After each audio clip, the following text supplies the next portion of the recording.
Turabasuhuje inshuti zacu musanzwe mudukurikira, namwe mudukurikiye ubu ari ubwa mbere, Imana ibahe umugisha.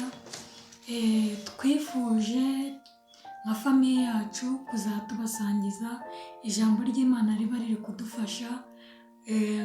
Twatangira dusenga tukabagezaho ibyo twabateguriye kuri uyu munsi. Imana iduhane umugisha.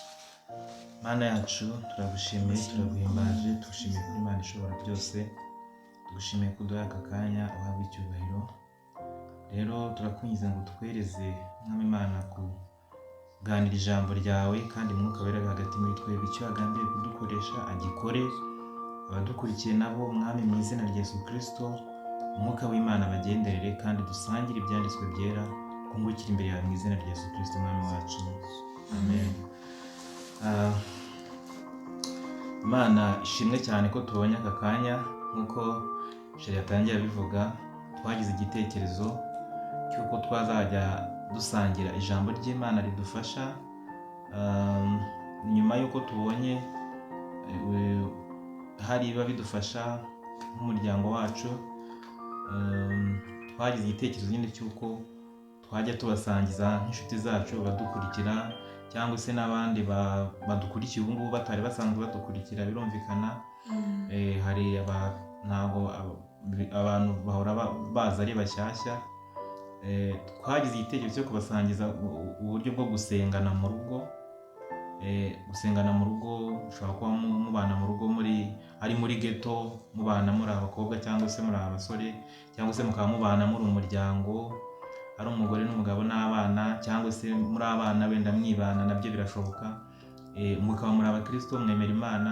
Iyo musengeye hamwe biba byiza cyane, kuko natwe byaradufashije, ibintu biracyadufasha, kandi twizera ko bizakomeza no kudufasha, cyane cyane muri ibi insengero nyinshi zifunze.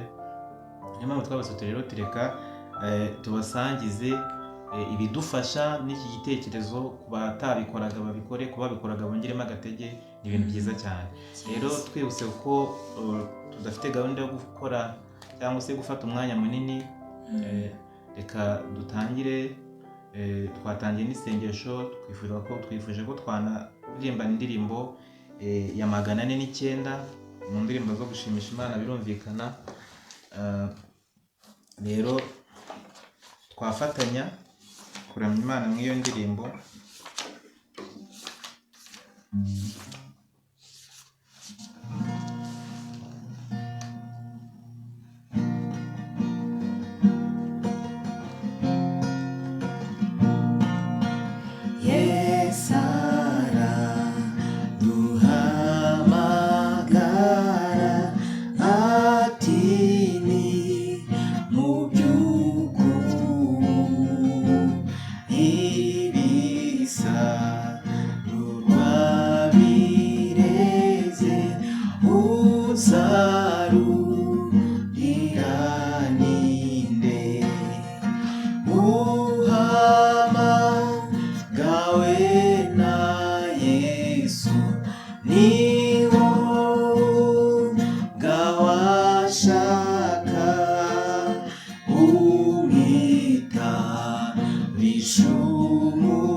Zibyaye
ibyo yagukoreye n'ukuri yingagufashe umutima n'inyigisha. Haleluya. Amen. Uyu muririmbyi yaririmbye neza. Aya magambo ye ari kudufasha muri iyi minsi rwose. Iki gitero cya kabiri yararirimbye ngo ntuzahere kure cyane kwamamaza ibya Yesu. Natwe barabiduhamagarira muri iyi minsi cyangwa no mu gihe kizaza, ntituzahere kure cyane ngo twipinge ngo mbese nabwira abandi iki, mbese nafashisha abandi iki.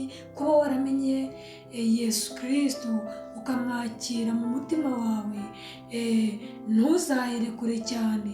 Niwe ugushoboza, umurimo ni uwa Kristo, ntabwo ari twebwe tuwishoboza. Ngo abaguye bari hafi, ngo n'abazimiye nabo.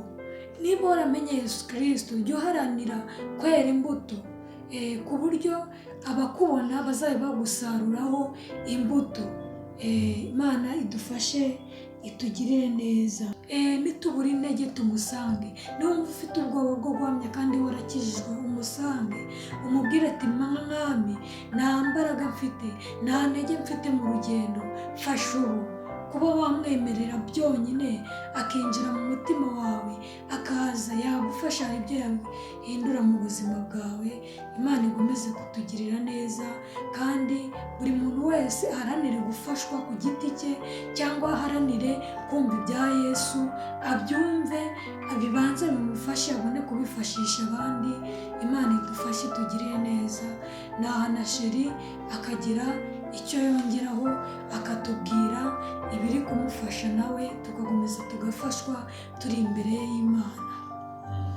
Yesu ashimwe. Yesu ahimbazwe. Turashimira Imana cyane ko dushobojwe, kuko hari amajwi menshi umuntu aba yumva yatekereza ikintu nk'iki ngiki cyo gusangiza abandi ijambo ry'Imana. Hari igihe umuntu nyine aba afite kwipinga, avuga ati ese navuga iki, nabwira abantu iki. Ariko mu by'ukuri mu ijambo ry'Imana tugiye kuganira mu kanya, hagaragaramo uburyo Imana yabwiye umugabo witwa Gideyoni ngo agende uko imbaraga ze zingana. Impamvu natwe twaravuze tuti nubwo tutari abahanga, nk'uko tutazwi ishyomoka, nk'uko igitero cya gatatu cy'ino ndirimbo twaririmbye 900 cyavugaga, nubwo tutazwi ishyomoka ko tutari abahanga, ariko basi twababwira ko Kristo ababarira. Twababwira ibyo yadukoreye, yaduhaye agakiza, yaduhaye ubuzima, yadukoreye ubukwe, yatwubakira urugo. Turabishimira Imana cyane. Ni imirimo rero twumvise tutakwihererana, twababwira by'umwihariko tunabwira umuntu utarakizwa rwose uri gukerererwa. Byaba byiza ufashe umwanzuro ukakira Kristo nk'umwami n'umukiza. Idini ryo wajya mu byo ushaka, ariko kuba ryemera Kristo, ryemera Imana, ugasenga ukegera Imana, kuko harimo inyungu nyinshi cyane, ubugingo buhoraho. Rero Imana ishimwe. Reka dusome ijambo ry'Imana. Turasoma ijambo ry'Imana mu Bacamanza, igitabo cy'Abacamanza. Turasoma igice cya 6, dusome ku turasoma umurongo wa 14 gusa. Ariko ufite umwanya wasoma igice cyose. Ni inkuru ndende y'umugabo witwa Gideyoni mwene Yowasi. Abacamanza 6:14 aravuga ngo, nuko Uwiteka aramwitegereza aramubwira ati, genda uko izo mbaraga zawe zingana, ukiza Abisirayeli amaboko y'Abamidiyani, sijya ugutumye. Kadusubiremo. Nuko Uwiteka aramwitegereza aramubwira ati, genda uko izo mbaraga zawe zingana, ukize Abisirayeli amaboko y'Abamidiyani, sijya ugutumye. Amen. Haleluya. Amen. Mu by'ukuri uyu mugabo cyangwa se uyu muntu dusomye witwa Gideyoni yaturuka mu muryango w'umugabo witwa Yowasi. Ntabwo tuvuga ibintu byinshi kuri iri jambo, gusa icyo dushaka kuvuga ni uko mu ntege nke zawe, mu ntege nke zacu, hari icyo twavuga, twabwira abandi ko Uwiteka ababarira, twabwira abandi ko akora imirimo. Gideon nawe yaripingaga, umwami Imana aramusanga, amwoherezaho marayika, aramubwira nyine. Gideon yasekuraga ingano, ni inkuru abantu benshi baba bazi. Gideon ngo yari umuherezi, abona nyine nta mbaraga, nta muryango utazwi, nta bintu byinshi yavuga ngo yaheraho yaba umutabazi w'ubwoko bw'Abisirayeli, bagenzi be cyangwa se bene wabo. Ariko Imana iramwitegereza. Iyo usomye haruguru mu mirongo ibanza ubona uburyo Imana yamubwiye ngo uraho, yaramusuje yavuga ngo wa munyembaraga we ugira n'ubutwari. Mu by'ukuri Gideon ntabwo yari azi ko Imana imubona gutyo.